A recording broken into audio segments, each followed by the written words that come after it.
నా కడుపులో పెరుగుతున్న బిడ్డ ఏ శాప ఫలితమో నాకసలు అర్థం కాలేదు.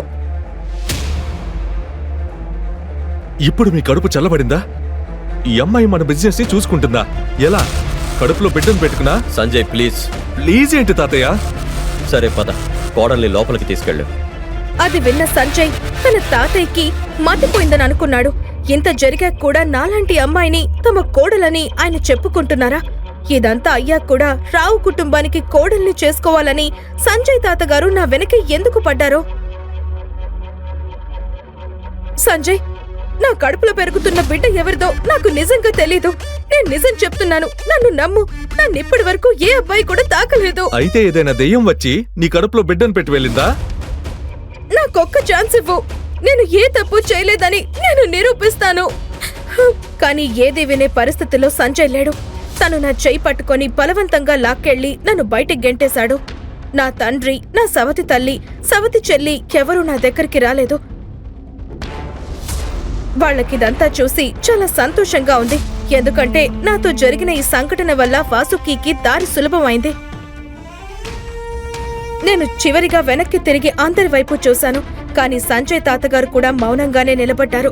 నా కోసం ఎవ్వరూ లేరు అని నాకు ఆ క్షణం అనిపించింది. నేను హైదరాబాద్ వదిలి మా అత్తయ్య దగ్గరికి బెంగళూరు వచ్చేశాను. కానీ ప్రెగ్నెంట్ అయిన నన్ను చూసుకోవడం మా అత్తయ్య కూడా కష్టమే. అయినా కూడా తన ఖాళీ ఫ్లాట్లో నాకు ఉండడానికి ప్లేస్ ఇచ్చింది. నేను 24 గంటలు ఇంట్లోనే ఉండాలనే షరతు పెట్టింది. ఆమె నాకు ఆహారం ఇవ్వడానికి మాత్రమే వచ్చేది. మిగిలిన 24 గంటలు నేను ఇంట్లోనే జైల్లో ఉన్నట్లు జీవిస్తూ ఉండేదాన్ని.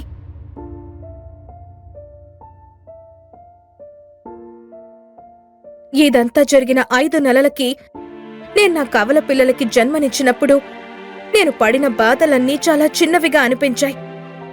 పిల్లల ముఖం చూసి నేను కంప్లీట్ అయిపోయినట్టు నాకు అనిపించింది.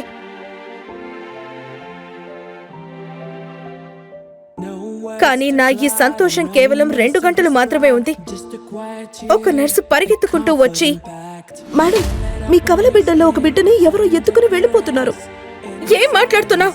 నాకు నా బిడ్డ కావాలి. నా బిడ్డను తిరిగి తీసుకురా, ప్లీజ్ ప్లీజ్. కానీ నా అరుపులు, ఏడుపు ఆ 4 గోడలలో కలిసిపోయాయి. నాకా బిల్డింగ్ నుంచి దూకి ప్రాణం తీసుకోవాలని అనిపించింది.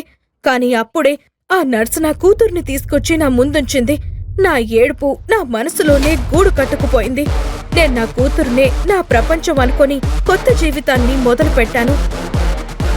నేను నా చదువుని మళ్లీ కొనసాగించి ఫేమస్ న్యూరో సర్జన్ అయ్యాను.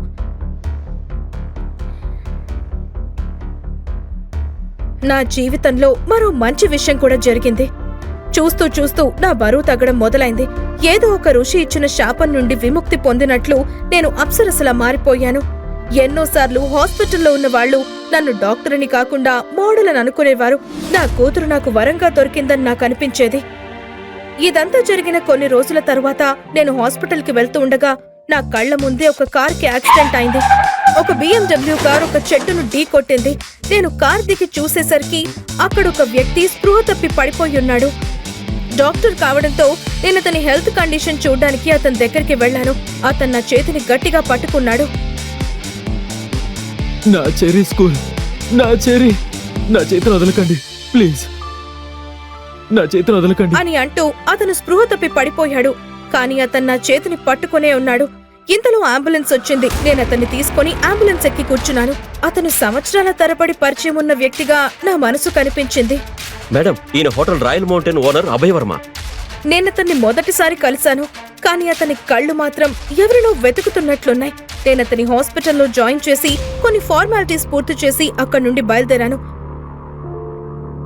కానీ మధ్యాహ్నం అవుతుండగా అతని గొంతు వినిపించింది.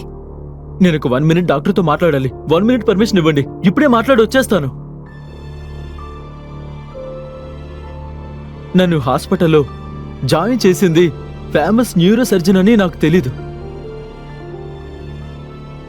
Thank you. అభయ్ నాతో మాట్లాడదామని నా క్యాబిన్కొచ్చారు. అది తలకి బ్యాండేజ్తో. నా కొడుకు చెర్రీ స్కూల్ మీటింగ్కి వెళ్తున్నాను, అందుకే అంత స్పీడ్లో వెళ్లానని అతను నాతో చెప్పారు. నేను అభయ్ గారిని కళ్ళు రెప్పవేయకుండా చూస్తూ ఉన్నాను. అతని సిల్కీ హెయిర్, సూపర్ బాడీ చూసి నాకు తెలియకుండానే మాట్లాడేశాను. తలకి దెబ్బ తగిలినా కూడా ఇంత హ్యాండ్సమ్ గా ఉండగలరా? నేను మాట్లాడుతూ ఆగిపోయాను. నా మనసుకి ఇలాంటి ఆలోచన ఎందుకొచ్చిందో నాకు తెలియలేదు. అభయ్ ఒక చిరునవ్వు నవ్వి అక్కడి నుండి వెళ్ళిపోయారు. ఆయన వెళ్ళిన తరువాత నేను నా తలను చిన్నగా కొట్టుకున్నాను. తెలుసుకోవాలంటే ఇప్పుడే పాకెట్ ఎఫ్ఎం డౌన్లోడ్ చేసుకొని super duper hit Telugu audio series రంగీలాని ఇప్పుడే వినండి.